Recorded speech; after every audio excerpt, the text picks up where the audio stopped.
Donc voici un diaporama qui explique très synthétiquement comment sont organisées les études de médecine et donc qu'est-ce que vous devez faire en stage et pas faire.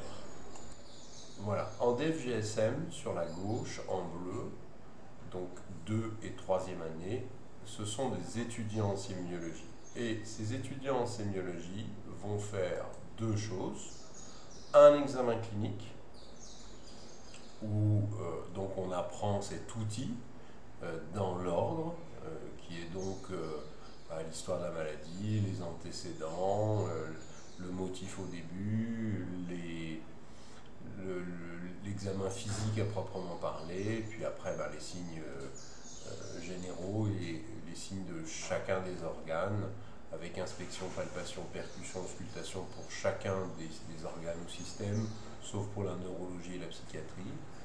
Et puis on peut parfaitement les évaluer avec, en demandant, déjà en regardant leur examen clinique, en vérifiant qu'ils connaissent bien les tableaux de cause, et là je vous rapporte par exemple aux algorithmes, et puis on peut faire du raisonnement avec eux à partir des algorithmes.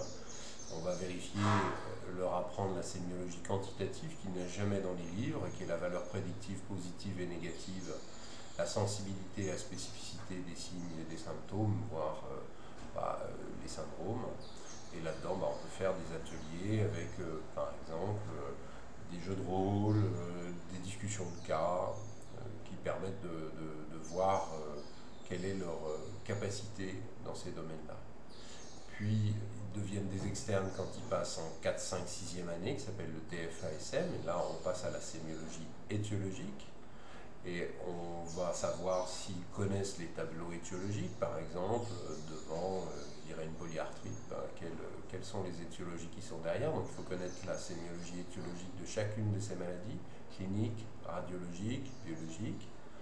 Et donc là, on peut les évaluer par échantillonnage lors des visites, lorsqu'ils préparent des topos, lorsqu'on est en contre-visite. Au lit du malade aussi, on peut voir le raisonnement, s'ils sont capables de choisir, de prioriser les hypothèses. Donc au lit du malade, lorsqu'il présente, lors de visites, lors de CV, lorsque l'on fait des ateliers comme des jeux de rôle pour voir s'il développe bien toutes les hypothèses devant une situation. Et puis évidemment, vous avez les internes qui souvent ont des grosses lacunes. Sachez que dans les études, il y a plus de 50% qui ne savent pas taper correctement des réflexes ostéotendineux ou chercher des œdèmes chez des patients qui sont allongés. Donc c'est important qu'ils sachent, que vous vérifiez, qu'ils sachent bien ce qui a dû être acquis en 2, 3, 4, 5, 6e année. Parce que, évidemment, je le répète, mais quand il manque une de ces étapes, eh bien c'est des trous dans les compétences et ils ne savent plus faire le diagnostic depuis la situation, le motif que le patient évoque. Donc, en DFGSM 2 et 3, donc il s'agit vraiment, c'est sur le fil du raisonnement. On commence par la sémiologie analytique, l'analyse des motifs des situations. On va commencer l'apprentissage des gestes élémentaires.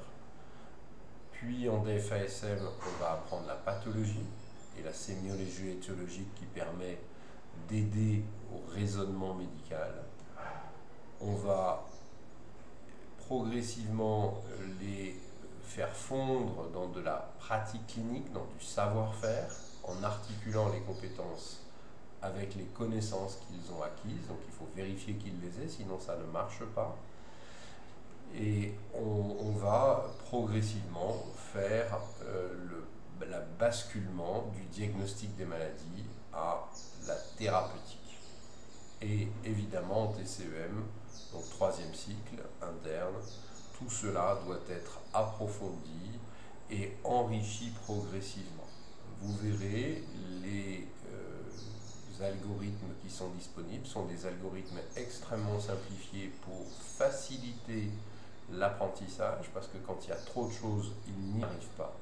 Et puis donc, entre le DFGSM et le TCEM, il faudra progressivement enrichir, mettre des choses de plus en plus complexes, de plus en plus